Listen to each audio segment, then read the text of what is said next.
सुंदर साथ जी, जैसा कि हम श्री खिलवत ग्रंथ का 5वां प्रकरण कर रहे थे और 5वें प्रकरण की हमारी 28 चौपाई हुई थी, तो आज 29वीं चौपाई से हम प्रारंभ करते हैं। ए दुनिया 14 तबक में किन जान्यो न मैं को बल।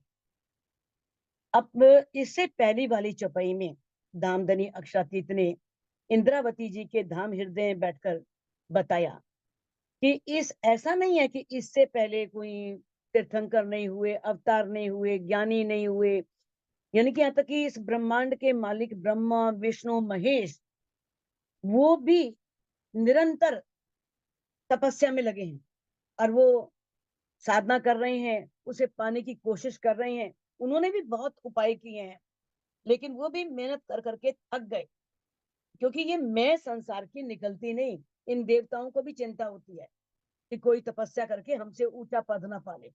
किस तरह से उनकी तपस्याओं को भंग करने के लिए फिर अप्सराओं को भेजते हैं ताकि इनकी तपस्या भंग हो, इनकी तपस्या पूरी ना हो। तो ये संसार की जो मैं है ना, ये मैं कोई भी निकाल नहीं सका।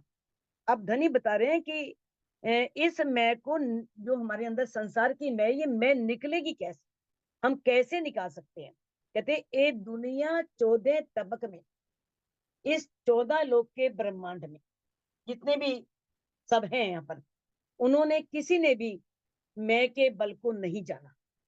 मैं की शक्ति को कोई पहचान ही नहीं सका कितनी शक्तिशाली है। और एक रूह आज इस ब्रह्मवाणी के माध्यम से ये दावा कर सकती है कि मैंने इस मैं को पहचान लिया, क्योंकि धनी ने वाणी के माध्यम से पहचान ली।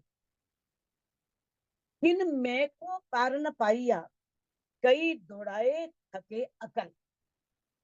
कईयों ने कोशिश की कि हम मैं को पार कर जाए, इस अहम का परित्याग करने के लिए, छोड़ने के लिए उन्होंने कोशिश की, बड़ा सूक्ष्म गहराई तक पहुंचे, अपनी बुद्धि का बहुत प्रयोग किया। कई दौड़ाए थके अकल, अपनी बुद्धि का प्रयोग करके कोई भी सफल नहीं हो सके। क्योंकि जो मानव है ना, मानव कितना भी मैं को त्याग कर दे, संसार की मैं को, मैं कुछ नहीं हूं, फिर भी उसके अंदर सूक्ष्म रूप से ये मैं छिपा हूं, बहुत बारीक उसमें। क्योंकि घर बार छोड़ देना, माया को छोड़ देना आसान है, लेकिन अंदर की माया को निकालना बहुत मुश्किल है। जो अंदर घर बनाए बैठी है, जो अंदर हमारे अंदर इच्छाएं तृष्णाएं घर बनाई बैठी है, उसे छोड़ना बहुत मुश्किल है, जो सूक्ष्म रूप से फंसी है। तो बड़ी बड़ी महान विभूतियां भी सब इसके बंधन में फंसे, उनके अंदर भी मैं है, ये हमसे आगे ना पहुंच जाए। बड़े बड़े गादीपति, बड़े बड़े विद्वान, बहुत अधिक जो आगे पहुंच गए हैं, वो भी इस बंधन में बंधे हुए हैं कि मैं, मेरे से आगे कोई जाए नहीं। तो इस तरह से ये जो हमारा ये ब्रह्मांड है, इस ब्रह्मांड में अहम के पर्दे को निकालने में आज तक कोई भी सफल नहीं, निकाल नहीं सका। सिर्फ कौन निकाल सके, बड़ी बड़ी महान विभूतियां जो हुई, बहुत अधिक जो आगे पहुंची, अक्षर ब्रह्म की 5 वासनाएं कह सकते हैं, या परमहंस कह सकते हैं, जिन पर धनी की मेहर हुई, वो बिना उस पार ब्रह्म की मेहर के कोई भी मैं को निकाल सकता ही नहीं। जब उसकी मेहर होती है ना, तब वो संसार की मैं हमारे अंदर से निकलती। बताया है, इन मैं में डूबिया सब कोई। ये मैं ऐसी है कि इस मैं में तो हर कोई, चाहे वो ऋषि है, मुनि है, देवी है, देवता है, अवतार है, तीर्थंकर है, पैगंबर है, जितने भी हैं, सृष्टि का प्रत्येक व्यक्ति, सब इस मैं में डूबे हुए। या को पार न पावे कोई भी इसे पार नहीं पा सकता, इसके फंदे से बच नहीं सकता। पहली बात तो माया के, वैसे भी तो अहंकार भी तो माया ही है, मैं भी माया ही है। तो इस माया के पर्दे से बचना बहुत मुश्किल है। ये माया इतनी बलशाली है, इतनी शक्तिशाली है, क्योंकि उसे बल किसने दे रखा है, खुद पारब्रह्म ने। कि मैं तेरे को बल देता हूं, तो इसको, इनको, मेरी रूहों को भुला के दिखा। क्योंकि इन्होंने कहा है तुम्हारी माया कुछ कर नहीं सकती। अरे जिनकी माया है वो समर्थ है, वो कादर है, तो उनकी माया तो वैसी समर्थ होगी, शक्तिशाली होगी। सिर्फ उन्हें कौन पार पा सकता है? जाको पार सो पावही, जाको मुतलक बख्शिश होए। अब इस माया से पार कौन पा सकता है? इसके फंदे से कौन बच सकता है? जिस पर मुतलक, मुतलक सच्ची, निश्चित रूप से, शुरू से, कुछ भी कह ले, बख्शीश है उसकी। बख्शीश मैंने कृपा। बख्शीश का बहुत अर्थ होता है, उपहार भी होता है, तो यहाँ पर इसका अर्थ है कृपा। धामधनी की जिस पर सच्ची मेहर है, बख्शीश, मेहर, कृपा। वही जो व्यक्ति धामधनी के उस पार ब्रह्म के, हम तो धामधनी कहते हैं लेकिन दुनिया वाली तो पार ब्रह्म को ही जानते हैं, तो पार ब्रह्म के कृपा से ही अगर वो उस पार ब्रह्म के प्रेम में डूबता है, तभी वो जो उसकी लौकिक उपलब्धियां हैं, चाहे वो पद की है, चाहे वो बहुत पढ़ा लिखा है, या बहुत सुंदर है, या पैसा बहुत है, बहुत अधिक पैसा है, जो उसमें डूब गया है, मान लो उन उसके अंदर, वो उसके अहम से वही बच सकता, जिस पर धनी की कृपा हो, उस पार ब्रह्म की कृपा हो। नहीं तो कहीं ना कहीं सूक्ष्म रूप से ये छिपाई होता है कि मैं इतना पैसे वाला हूँ, मैं इतनी सेवा देता हूँ, फिर भी मेरा सम्मान नहीं। मेरा सम्मान होना चाहिए, है ना? तो ये कहीं ना कहीं सूक्ष्म रूप से सबके अंदर, चाहे वो मुख से ना कहे, अगर कहते हैं, अगर हमने मुख से तो कुछ नेगेटिव बोला नहीं, नकारात्मक बोला नहीं, अगर हमारे मन में भी कुछ जरा भी नेगेटिविटी है, जरा भी नकारात्मकता है, तो उसका असर भी होता है। तो हमें किस तरह से मन, वाणी, कर्म के द्वारा पूर्ण समर्पण करना है, तभी उस धनी की मेहर होगी, और उस धनी की मेहर से ही कोई व्यक्ति इस संसार की मेह से पार जा सकेगा। नहीं तो कोई भी इस अहम से, इस मैं से बच नहीं सकता। ए वाणी में मारिए की। अब धामधनी कह रहे हैं कि ये जो वाणी है ना, ब्रह्म वाणी, तारतम वाणी, ये मैं को मारने के लिए है, ये मैं को मार देती है। मारती कब है? जब अंदर पहुंचे। अगर दवाई आप ले आए डॉक्टर से, दवाई ला करके आपने अपने घर में बाहर रख दी, खाई नहीं, तो दवाई का असर होगा भला? दवाई का असर तभी होगा ना जब हम दवाई प्रॉपर, जिस तरह से डॉक्टर ने बताया है उस तरह से हम परहेज भी करें, दवाई को उचित ढंग से लें, तभी हम स्वस्थ हो पाते हैं। ऐसे ही धनी हमारे लिए, कहते हैं तारतम वाणी क्या है? एक औषधि है, ये दवाई है। किस तरह से अंदर प्रवेश करके हर तरह के मानसिक विकारों को दूर करती है। ये ऐसी औषधि है जिसे धनी ने प्रकट किया है। सुने हुए मोमिन, यदि जो ब्रह्म मुनि है, सुंदर साथ हैं, यदि इसका श्रवण करें, खाली श्रवण करना ही काफी नहीं है, उसे आत्मसात कर ले। सुना, सुन करके ऊपर से निकाल दिया, इधर से सुना, इधर से निकाल दिया, तो कोई लाभ नहीं होगा। लाभ कब होगा? जब वो वाणी अंदर पहुंचेगी। एक छोटी सी कहानी आपको सुना देती हूँ। अकबर और बीरबल। उस समय, जब अकबर के समय में एक दरबार लगता था, हाट, जिसे हाट बोलते हैं, बाजार, वो महीने में एक बार ही लगता था। उसमें बड़े बड़े शिल्पकार, मूर्तिकार बड़ी सुंदर सुंदर मूर्तियां लेकर के आते थे। और यानी कोई कशीदाकारी का काम, यानी कि जितने भी बड़े बड़े शिल्पकार थे, मूर्तिकार, सारा दिन वो बाजार लगाते थे।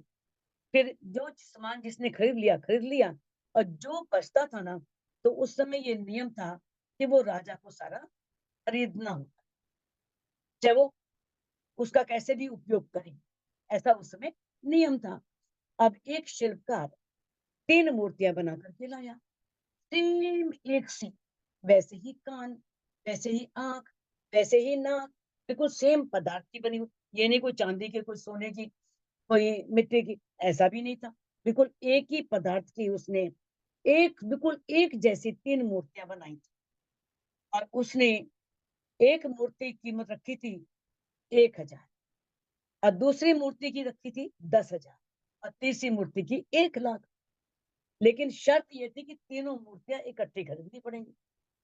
अब किसी का मन ना करे कि एक मूर्ति 1,00,000 में ले और एक मूर्ति 1,000 में। ऐसा क्यों भाई?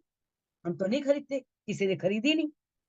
अब जाए लास्ट में जैसा उस समय नियम थी, शर्त था, उसके मुताबिक राजा आए। अब राजा को भी हैरानी हुई भाई, वे तीनों मूर्तियां एक सी हैं लेकिन रेट अलग अलग कर रखे हैं इसने, ऐसा क्या? तो उन्होंने कहा मैं कल आपको दरबार में आके बताऊं इसका फर्क क्या है। देखो खरीद तो उनको पड़ेगी पड़ेगी, क्योंकि उन्होंने ऐसा नियम बनाया हुआ। अब उन्होंने वो मूर्ति राजा ले गए। अगले दिन वो शिल्पकार दरबार में पहुंचा तो कहता है कि राजा जी इसमें ये फर्क है कि एक जो मूर्ति है उसके कान के सुराख जो है आर पार है, उसकी कीमत 1,000। सुना? इधर से और इधर निकाल। और दूसरी मूर्ति उसके छिद्र जो है वो गले तक है। यानी कि हमने चर्चा सुनी, याद कर ली, चौपाइयां पढ़ी, रट ली और हम बहुत अच्छे प्रवचन करने वाले बन गए। एक तो वही है जो चर्चा सुनते हैं निकाल देते हैं, असर होता नहीं। और एक वो है जो प्रवचन करना शुरू कर देते हैं, जिसे बोलते हैं वाचक ज्ञान। सिर्फ वाणी का ज्ञान लेकर उसे अंदर नहीं उतारते। तो उसकी कीमत उसने रखी थी 10,000। और जिन जो तीसरी मूर्ति थी ना, उसके कान के छिद्र दिल तक थे, अंदर तक सुराग गए। अब बताया कि जो उस कोई भी बात कोई सीखता है, चाहे कोई भी क्षेत्र है, इवन देन चाहे विद्यार्थी है, कोई शिल्पकार है, मूर्तिकार है, जो भी है, इवन देन कुछ भी, अगर जो वो विद्या ग्रहण कर रहा है उस विद्या को वो कंठस्थ तो कर लिया उसने, लेकिन कंठस्थ करके अपने आचरण में उतार लेता है, अपने व्यवहार में उतार लेता है, तो उसकी कीमत 1,00,000।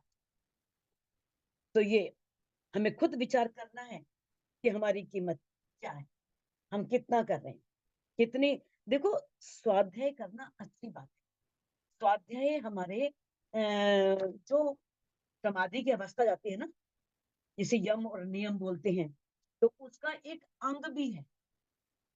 यम के जैसे जो भेद हैं आगे, तो उसमें इसका एक ये प्रकार भी है स्वाध्याय।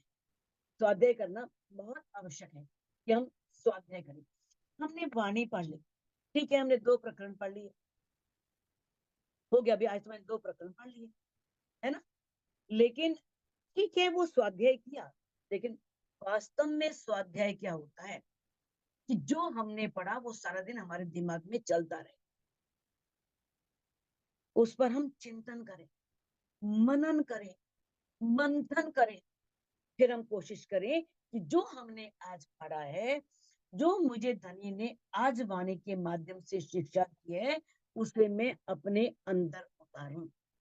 ये है स्वाध्याय, सत्य स्वाध्याय, सही मायने में स्वाध्याय ये है। अगर मान लो हमने कोई चर्चा सुन भी ली, हम तो बड़े खुश हैं। मैं तो एक दिन में 4 चर्चाएं सुन लेती हूँ। कह देते हैं सुंदर साथ, कई कहते हैं मैं तो भाई 4-4 चर्चा दिन में सुनती हूँ, 3-4 चर्चाएं कंटिन्यू मेरी चर्चा चलती रहती है। लेकिन उसके बाद उनसे पूछा जाए, या हम भी हैं उसमें, पूछा जाए कि उस चर्चा में था क्या, नहीं याद है, इतनी सुन ली नहीं याद। अरे एक सुन लो, अच्छी तरह से सुन, बस उसे सारा दिन अपने अंदर उतारो, वो भी आपके लिए पर्याप्त है। चाहे आप 10 चौपाई पढ़ो, लेकिन 10 चौपाई के अंदर जो धनी ने बातें की हैं उसे अपने आचरण में लाएं, व्यवहार में लाएं, तब उसका लाभ है, तब उसकी कृपा हो। जब हम अपने रहनी में आते हैं, आचरण में उतारना ही रहनी में आना। दोनों तरफ की जीवती कबू न रहवे इन। अब ऐसा व्यक्ति जो होता है ना, जो उसको श्रवण करके अपने अंदर आत्मसात कर लेता है, तो संसार से, संसार की तरफ से जीवित नहीं रहेंगे, है ना? क्योंकि संसार की तरफ से तो मर गए। जो पहले आप मुर्दे हुए, तिन दुनी करी मुर्दार, हक तरफ हुए जीवते, उड़ पहुंचे नूर के पार। जो पहले खुद को मरना पड़ता है, पहले पी तू शरबत मौत का, अगर तब तहकीक कर्म करना, पहले मौत का शरबत पीना पड़ता है, तन छोड़ना नहीं है, मौत का शरबत पीना। तन ही छोड़ देंगे, राज्य कहां से पाएंगे? वाणी बार बार कह रही है कि पहले मुर्दा होना पड़ता है, जीवते मारिए आपको, शब्द पुकारत हक, जो मरेंगे नहीं मोमिन तो क्या मरेंगे मुनाफिक। जीते जी अपने आप को मारना पड़ता है। किससे मारना पड़ता है? तृष्णाओं से, इच्छाओं से संतोष रखना पड़ता है। जो मिल गया धनी तेरा शुक्र है। यह है मरना, वास्तव में मरना। जो पहले मुर्दे होते हैं उनके लिए दुनिया मुर्दार हो जाती है, उनके लिए कोई असर नहीं, कोई उनका मान करे अपमान करे, कोई उनको दे ना दे, कोई पूछे ना पूछे, उन्हें कोई फर्क नहीं पड़ता। तो ऐसे ही वो राज्य की ओर से जीवित हो जाते हैं, हक तरफ हुए जीवित, धनी की तरफ से वो जीवित है, दुनिया वालों के लिए मरे हुए हैं। कहते हैं हमारे किसी काम का नहीं, ये किस काम का, इसने कुछ करना ही नहीं है, इसको तो हर समय राज राज रखना है, उसी की उसी को याद करना है। उनके लिए तो मरा हुआ हो गया वो व्यक्ति, दुनिया के लिए मरा हुआ है, लेकिन राज्य के लिए वो जीवित है। और उड़ पहुंचे नूर के पार, और वो किस तरह से उसकी सुरता उड़ करके, क्योंकि हमारी कौन सी है? विहंगम दृष्टि, विहंगम पक्षी वाली। किस तरह से कहते हैं ना, पंत होवे कोट कलम, प्रेम पचावे मिने पलक। और धनी ने प्रेम आने का उपाय बता ही दिया है कि प्रेम आएगा कैसे। तो अगर वो प्रेम आता है तो हम कहीं भी नूर के पार, अक्षर के पार, अपने परम धाम में अक्षरातीत में चितवनी के माध्यम से विचरण कर सकते हैं।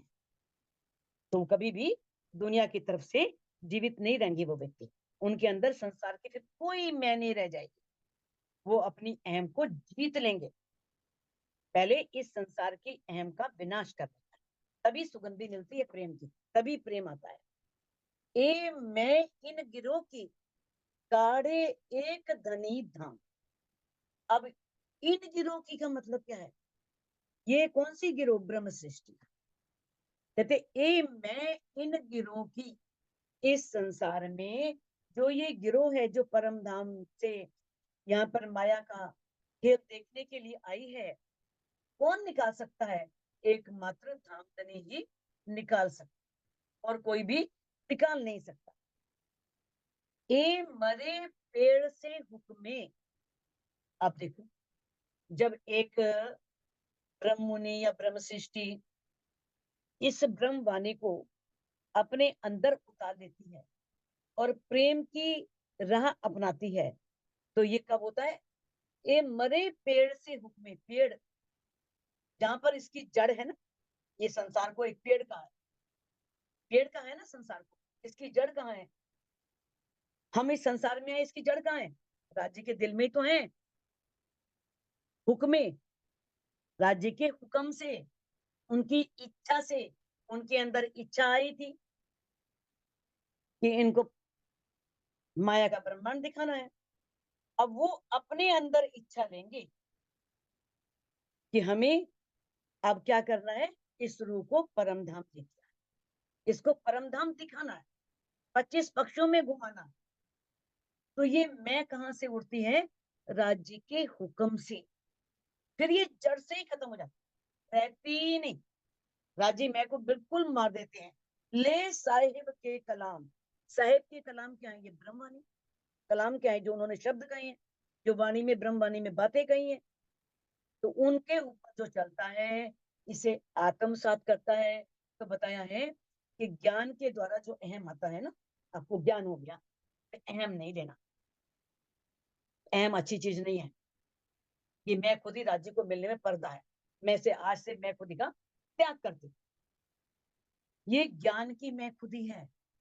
तो ज्ञान के द्वारा जो अहम है, वो थोड़े समय में भी हट जाएगा। आप कोई भी आचरण कर रहे हैं, ज्ञान से कर रहे हैं, तो कुछ समय के लिए रहेगा। आप मीठा भी बोल रहे हैं तो कुछ समय के लिए, लेकिन जब वो खुद रिदम दिल में बस जाएगा, जब उसकी पहचान हो जाएगी, तब वो क्या है, वो ज्ञान की पहचान नहीं होगी, प्रेम से पहचान हो। फिर वो पर्दा जो है ना मैं का, वो जड़ से खत्म हो जाएगा। जैसे इंद्रावती जी कहती हैं, मोह आदि थे दियो है उड़ाए, मैंने तो मोह को आदि से उड़ा दिया है। आदि मैंने शुरू से, जड़ से खत्म कर दिया है।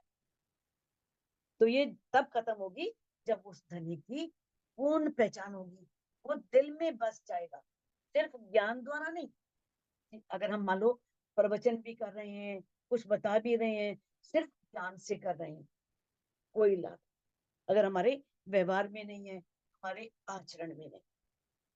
अगर हम ज्ञान के द्वारा किसी चीज का भी त्याग कर रहे हैं, कोई फायदा नहीं। इसका इसका मतलब क्या निकलता है? इसका मतलब ये निकलता है, चितवनी करके राज्य को दिल में बसा लो, फिर सब कुछ हो जाए। तुम आए सब आइए, दुख गया सब। श्री महामती कहे ए सुख क्यों कहूं, जो उदिया मूल आऊं। वो सुख का वर्णन नहीं किया जा सकता। वो किस तरह से जब मूल अंकुर उदय होता है, जब वो धामधनी उस के अंदर विराजमान होते हैं, तो उन सुखों का वर्णन नहीं किया जा सकता। कहते इलम खुदाई लुदन्नी, बख्शीस असल रोशन। इलम खुदाई, इलम खुदाई क्या है?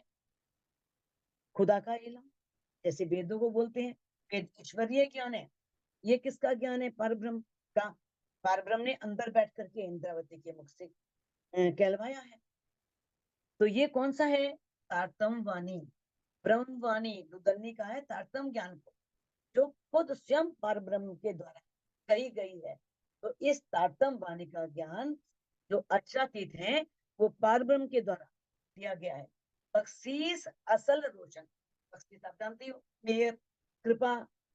तो उसी ब्रह्म वाणी की कृपा से ही असल रोशन, असल में रोशनी होती है, प्रकाश होता है, वास्तविक सत्य, इसे बोला है रितम सत्य। वो जो आप ज्ञान के द्वारा चर्चनी सीख करके और जो जान रहे हो ज्ञान द्वारा, लेकिन जो आपने ध्यान करके देखा, वो वास्तविक सत्य, वो रितम सत्य, जो जिसे रितंबरा प्रज्ञा बोलते हैं। ये ध्यान के द्वारा जागृत होती है रितंबरा प्रज्ञा। कबीरदास जी बोलते थे ना, तुम कहो ग्रंथन की देखी, मैं कहूं आखन की देखी। तुम तो ग्रंथों की बात करते हो, मैं तो आंखों देखी बात करता हूं। तो जो हम आंखों से देखते हैं, वो तो वास्तविक सत्य होगा, लगेगा भाई ठीक है। जब तक देखा ही नहीं, तब तक सत्य कैसे लगेगा? ये संसार सत्य लग रहा है क्योंकि देख लिया हमने, आंखों से दिख रहा है, बाह्य चक्षुओं से दिख रहा है। लेकिन जब हम उस परम धाम को देख लेंगे, तब हमें लगेगा कि हाँ, वास्तव में परम धाम है, वास्तव में राज्य है। तब क्या होता है? उनकी कृपा से ही ये वास्तव में सत्य का प्रकाश होता है। जोश इश्क ले बंदगी, निस्बत असल बसंत। और जब सत्य का प्रकाश हो जाएगा, पहचान हो जाएगी, तो उससे क्या होगा? एक रूह इश्क और जोश लेकर के किस तरह से अपनी निस्बत की पहचान करके धनिक को रिझाती है, और किस तरह से वो असल वतन, जो अपना असल वतन है, परम धाम है, उसका दीदार करती है। जब एक रूह के अंदर उस पारब्रह्म के प्रति अटल विश्वास आता है, अटल विश्वास आ गया तो विरह आ ही जाएगा। वो है, जब तक विश्वास ही नहीं आ रहा तो विरह कैसे आएगा? तब पाने के लिए विरह आएगा। फिर धनी का जोश प्रकट होता है, इश्क का जोश मिलता है हमें, और जिसके द्वारा क्या करती है सुरता? इस काल माया को पार करके योग माया के ब्रह्मांड तक पहुंचती है। और उस पार फिर उसके आगे प्रेम का मार्ग है। आपने सतगुरु की कृपा से इस ब्रह्मांड को पार कर लिया। आप चितवनी करते हो ना, चितवनी में बोलते हो कि हमने किस तरह से इस 14 लोक के ब्रह्मांड को पार किया। फिर हम चितवनी में ज्ञान के माध्यम से योग माया के ब्रह्मांड को ही पार कर लेते हैं। किसकी कृपा से? सतगुरु की कृपा से। आगे प्रेम के बिना प्रवेश नहीं है। आप परम धाम में प्रवेश तभी कर सकते हो जब आपके अंदर प्रेम आएगा, प्रेम के बिना नहीं है। तो जब रूह प्रेम लेगी, क्योंकि आगे प्रेम का मार्ग है, तो उस प्रेम के मार्ग पर चल करके वो रूह वो परम धाम के 25 पक्षों में और युगल सुख की शोभा में घूमती है, विहार करती है, घूमती है। तो निस्बत का स्वरूप क्या है? पर आत्म के तन, जो मूल तन है अपने, जाको कहिए पर आत्म। वो कहाँ बैठी है? धनी के चरणों में। लेकिन निस्बत की जो मार्फत है वो राजी है। निस्बत तो हमारे मूल तन है, पर आत्म है, और उसकी जो मार्फत है, मार्फत क्या है? राजी तो है, सब कुछ राज्य से तो प्रकट हुआ है, राज्य है। तो ये बताया गया है कि हमें अपने उस संबंध की पहचान करनी है कि जो हमारी परम धाम से, धनी से निस्बत है, उसकी पहचान करके ही निस्बत असल वतन, और उस निस्बत की पहचान करके ही हम अपने असल वतन परम धाम का दीदार कर सकते हैं, 25 पक्षों में घूम सकते हैं। अब यूं आपको याद कर ले हुक्म सिर चढ़ाए, कहते हैं कि है मेरी आत्मा, इंद्रावती जी कह रही हैं, अब तू जो भी धनी ने इस ब्रह्मवाणी में कहा है, तारतम वाणी में कहा है, अपने उस प्रीतम के प्रेम को ले हुक्म सिर चढ़ाए। हुक्म कोई वो नहीं है, ऑर्डर, आदेश, उनकी इच्छा, उसको स्वीकार कर। राजी चाहेंगे ना कि रूह जागे? राजी कब नहीं चाहेंगे रूह जागे? हम कहते राजी जब जगाएंगे तब जाग ही जाएंगे। हम ही नहीं चाह रहे जागना, हम खुद चाहें, वो है ना कि हम कंबल को नहीं छोड़ रहे या कंबल हमें नहीं छोड़ रहा, हम माया को नहीं छोड़ रहे या माया हमें नहीं छोड़ रही। अगर हम चाहें तो क्या माया का बल है जो हमें पकड़ सके? हम खुद ही फंसे हुए हैं, हम खुद ही उन बंधनों में बंधे हुए हैं। जैसे एक मकड़ी जाला बनाती है, जाला बना करके उस बंधन में स्वयं फंस जाती, उसी तरह से हमने स्वयं पकड़ रखा है। जब हम उनकी उस इच्छा को अपने सिर पर चढ़ाना, क्या होता है? स्वीकार करना, अंगीकार कर, उसे अंगीकार करके, स्वीकार करके हम अपने को क्या करेंगे? अब हक बिना मैं दुनिया की सो सब में देऊं उड़ाए। अब इंद्रावती जी कहती हैं कि इस तरह से उनकी बातों को स्वीकार करके मैंने अपने धाम हृदय में उनको बसाया, अपनी आत्मा से कह बसा, उनको अपने हृदय में धाम धनी को बसा। उन्होंने तो बसा लिया, ये हमारे लिए सिखापन है कि हमें किस तरह से उनकी उसको, जो धनी ने वाणी में कहा है, उनकी इच्छा को अपने हृदय में बसाना है। राजी चाह रहे हैं कि परम धाम को जाने, अपने घर की पहचान करे, अपने घर को याद करे, मुझे याद करे, जिसे भूल गई है। तो कहते हैं कि अब उन्होंने कहा तो अपनी आत्म को है, लेकिन ये सिखापन अपने लिए, क्योंकि उन्होंने तो हृदय में बसा। बसा क्या मतलब क्या हुआ? जब वो हृदय में बसे ही हुए हैं, वो कह रहे हैं हृदय में बसा, अपनी आत्मा से कह रही है इंद्रावती जी कि उनको अपने धाम हृदय में बसा। तो किसके लिए? ये हमारे लिए, कि हमें उन्हें अपने आत्मा के प्रीतम उस अक्षरातीत को अपने धाम हृदय में बसाना है। अब इंद्रावती कह रही है, ए हक बिना मैं दुनिया की, कि उस पार ब्रह्म के अतिरिक्त, उस धाम देने के अलावा अब कुछ भी मेरे दिल में नहीं है, कुछ रह सकता ही नहीं। इस तरह से राजी अंदर बस गए हैं कि अब उसके बिना, उनके बिना कुछ रह सकता ही नहीं। कर कहते तो सब में देऊं उड़ाए। तो मैं संसार की जो भी मैं है ना, चाहे वो धन की है, पद की है, या रूप की है, सौंदर्य की है, ज्ञान की है, कोई भी मैं, इस संसार की बहुत मैं है, उस मैं को मैं पूर्ण उड़ा दूंगी।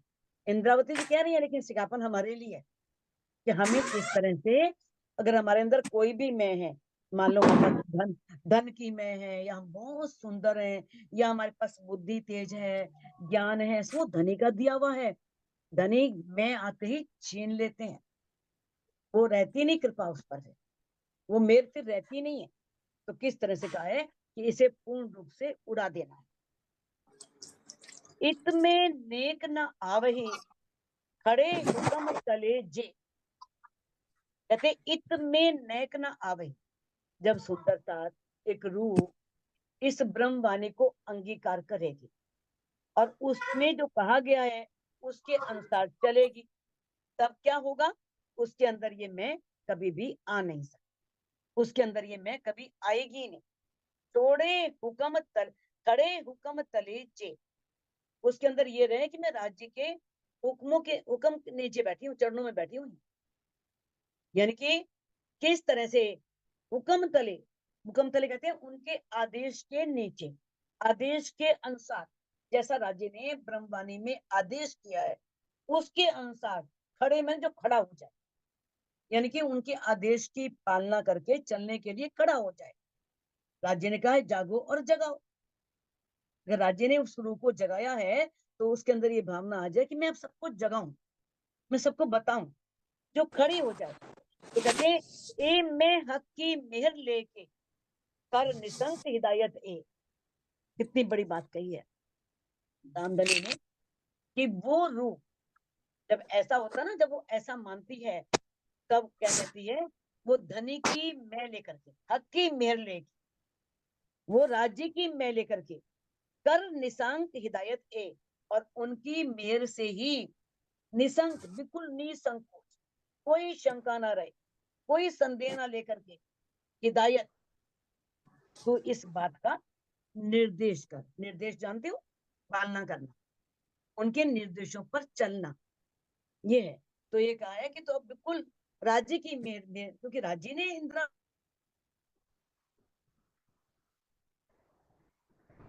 अब वही कह रहे हैं राजी खुद इंद्रावती जी के अंदर बैठ करके कि किस तरह से तो अब राज्य की मेयर को लेकर के क्या कर, निश्चित बिल्कुल निसंकोच होकर के, कोई संकोच ना कर, और सबकी जागने कर, उनकी मेरे निर्देशों का पालन कर। तो धनी ने ये हमें सिखापन दी है कि किस तरह से हर समय हमने यही मानना है कि हम राज्य के चरणों में बैठे हैं, मैं परात्म हूँ, मेरे मूल तन वहां पर है, मैं राज्य की ब्रह्मात्मा हूँ। जब हम ऐसा मानेंगे तो हमसे भूलें होंगी नहीं, हमसे गलतियां होंगी नहीं। फिर किस तरह से हमें इस तारतम्य वाणी में जो बातें कही हैं उन्हें अपने आचरण में लाना है।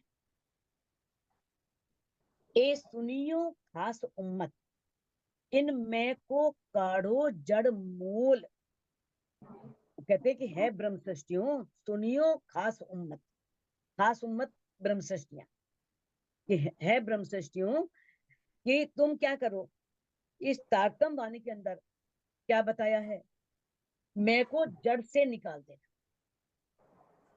क्योंकि इसने बताया ना, ले साहिदी लुदन्नीय से, लुदन्नीय मैंने ब्रह्म वाणी, तारतम वाणी, इस वाणी से साक्षी लेकर के जो वचन कहे हैं ना, कोल ईसा इमाम रसूल, ईसा किसे कहा है, ईसा किसे कहा है, धनी श्री देवचंद जी, और इमाम किसे कहा है, श्री प्राणनाथ जी, और रसूल किसे कहा है, जब वो रसूल बन करके आए, संदेशवाहक बन करके आए मोहम्मद साहब, उनकी बातों से है कि उन्होंने जो बातें कही हैं उन वचनों के द्वारा उसे तो क्या मान, साक्षी मान।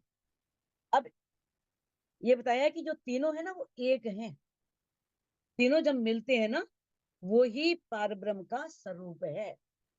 क्योंकि बसरी सूरत जो है, जिसे हम बोलते हैं मोहम्मद साहब, रसूल बोल देते हैं, संदेशवाहक बोल देते हैं, उनके अंदर क्या है, अक्षर ब्रह्म की आत्मा, जिसे हम क्या बोलते हैं, सत्य, उनके अंदर क्या है, अक्षर ब्रह्म की आत्मा।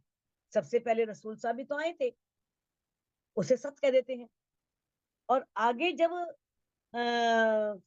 इसी तरह से बाद में धनिष्य देवचंद जी आए, जिसे हम बोल देते हैं मल की सूरत, ईसा बोल देते हैं, और वो क्या है, उनके अंदर श्यामा जी हैं, वो क्या है, आनंद अंग, सत, और श्यामा जी क्या है, आनंद अंग। अब जो श्याम हकी सूरत है, जिसे हम इमाम बेंदी बोलते हैं, जिसे हम प्राणनाथ जी बोलते हैं, वो क्या है, वो श्याम चित है, चेतन है। तो सच चित आनंद बन गया, बसरी मलकी हकी, ये 3 सूरतें मानते हैं, धनी की 3 सूरतें हैं। तो 32 सूरत क्या थी? सत्य। सत्य को बताने के लिए उन्होंने कुरान में सारे प्रमाण दिए। सत्य लिख दिया, कोई जानता नहीं था, बता दिया।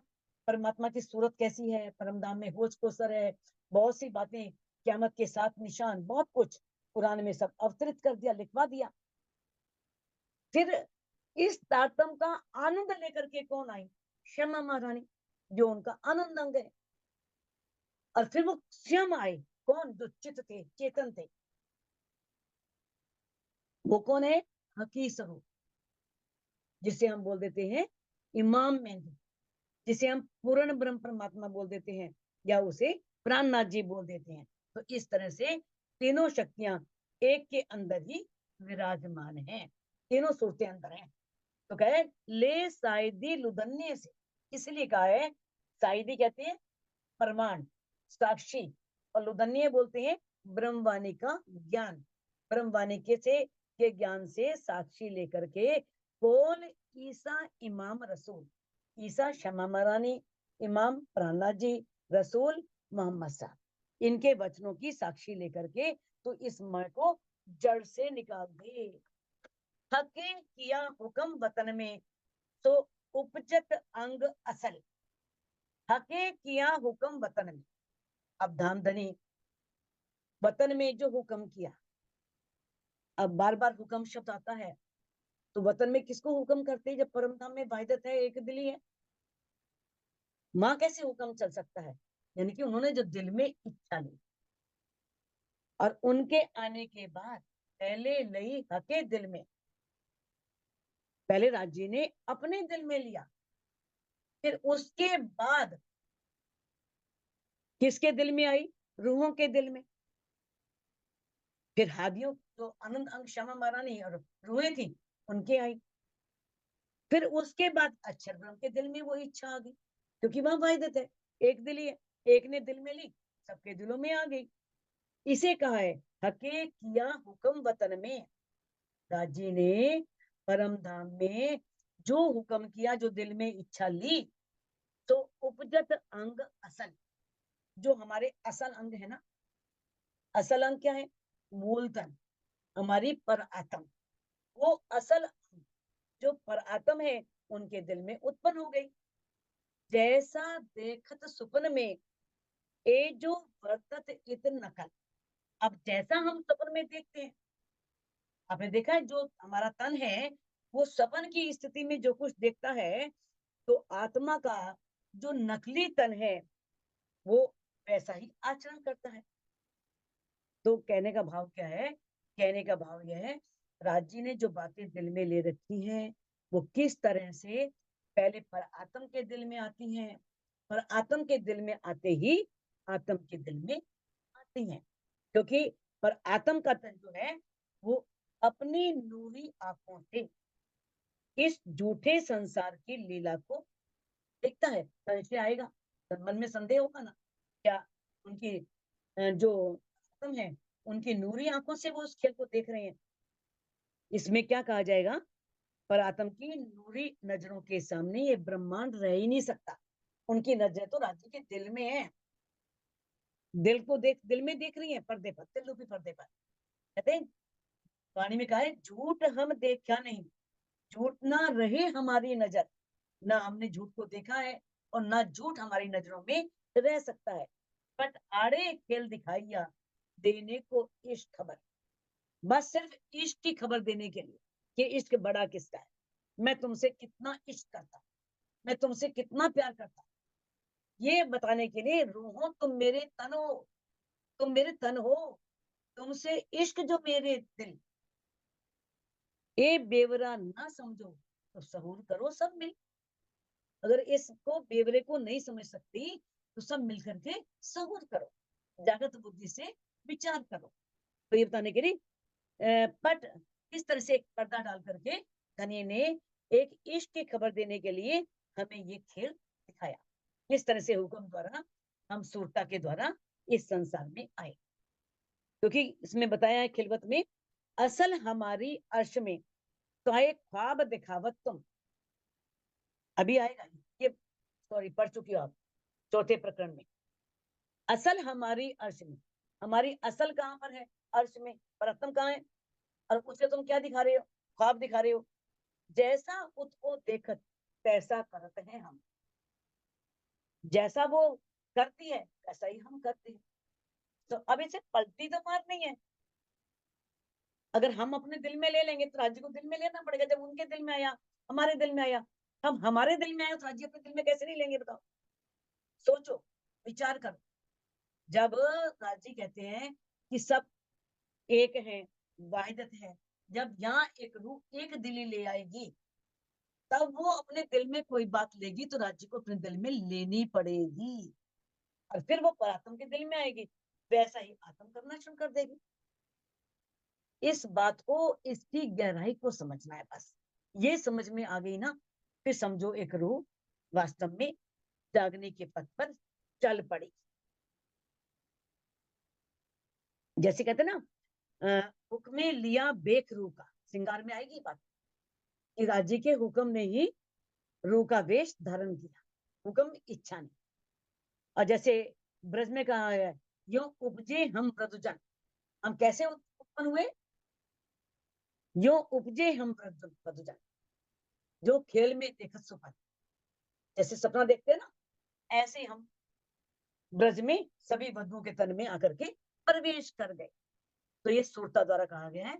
और जिस तरह से हम टीवी पर देखते हैं, और बैठे तो घर में ही होते हैं, यहीं पर ही, लेकिन टीवी में हम कहाँ कहाँ, चाहे कोई विदेश में खेल हो रहा है, बॉम्बे में हो रहा है, कलकत्ता में हो रहा है, कहीं भी हो रहा है, उस खेल को हम यहीं बैठे देखते हैं। ऐसे हम परम धाम में राज्य के चरणों में उनके दिल रूपी टीवी पर, पर्दे पर हम क्या कर रहे हैं? इस खेल को देख रहे हैं।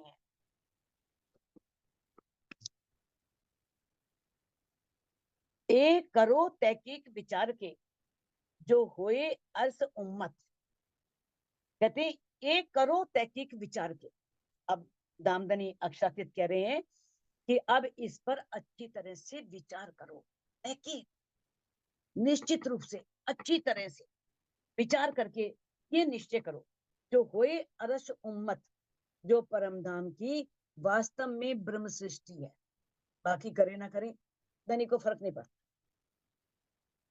ठीक है ना, क्योंकि ये वाणी तो पहले ब्रह्म सृष्टियों ने ही ग्रहण करनी है। तो राजी ब्रह्म सृष्टियों से कह रहे हैं कि तुम इस बात में, इस बात पर विचार करो, यो असल में हक जगावत तैसा बदलत बखत। अगर दामदनी जो है वो पर आत्म के तनों में जैसी जागृति करते हैं, वैसे ही संसार में आत्म में जागृति की अवस्था बनती है, वैसे पर आत्म भी जागृति की ओर बढ़ती है। अब परात्म के तन तो वाहिदत में है, एक दिली में है, और जागनी होनी भी इकट्ठी है, क्योंकि पोड़े भेले जागसी भेले। तो यहाँ पर परात्म की जागनी तो हो नहीं सकती, तो यहाँ पर इस संसार में तो आत्मा की जागनी चल रही है। अब इसका मतलब ये नहीं है कि परात्म वहां जाग जाती है, यानी कि वो जागने की बात पर आत्म के दिल में आ जाती है। परम धाम की जितनी भी लीला है वो राज्य के दिल से ही चल रही है। राज्य जिस आत्मा को जिस रूप में जागृत करना चाहते हैं, उसकी परात्म को वैसी ही प्रेरणा देते हैं। तो किस तरह से बताया है कि जिसे राज्य ने हुक्म कहा है, उसके दिल की इच्छा, इस हुक्म के अनुसार ही आत्मा कथनी करनी और रहनी उसकी होती है। अब किस तरह से बताया है कि सिंधी ग्रंथ में कहा है कि इश्क बंदगी या गुनाह सो सब हाथ होगा। चाहे हम इश्क करें, चाहे बंदगी करें, चाहे गुनाह करें, सब राज्य के दिल में है, राज्य की हुक्म से हो रहा है, उनकी इच्छा से हो रहा है। तो आत्मा को जागने के जिस स्तर पर धनी चाहते हैं पहुंचाना, उसकी पर आत्म वैसी ही इच्छा ले लेती, वैसी ही भावना उसके अंदर भर देते हैं, और उसके अनुसार ही जो ये खामोशी में आत्मा है, वो आत्मा जागृत होती है। तो इसे ही स्पष्ट रूप में धनी ने कहा है कि दाम धनी पर आत्म को जितने अंश में जागृत करते हैं, एकदम नहीं जगाते, तो उतना ही हमारी उसी अंश में हमारी आत्मा की जागृति होती है। तो इस तरह से दामदनी पर आत्म के तनों को अलग अलग रूपों में जागृत होने की प्रेरणा देते हैं, जिसके अनुसार आत्माएं भी अलग अलग रूपों में जागृत हो। तो आप इस बात को अच्छी तरह समझ गए हों। अब ये नहीं लेना कि इश्क, बंदगी और गुनाह सो सब हाथों कम, कि इश्क भी, बंदगी भी, गुनाह भी सब राज्य के हाथ में, क्योंकि हर बात धनी ने क्लियर कर दी। गुनाह कब लगेगा, कब नहीं लगेगा, इश्क कब आएगा, इश्क कब नहीं आएगा, बंदगी कौन सी करनी है, हर बात वाणी में स्पष्ट कर दी है। उसके अनुसार हमें उस निर्देशों पर चलना है।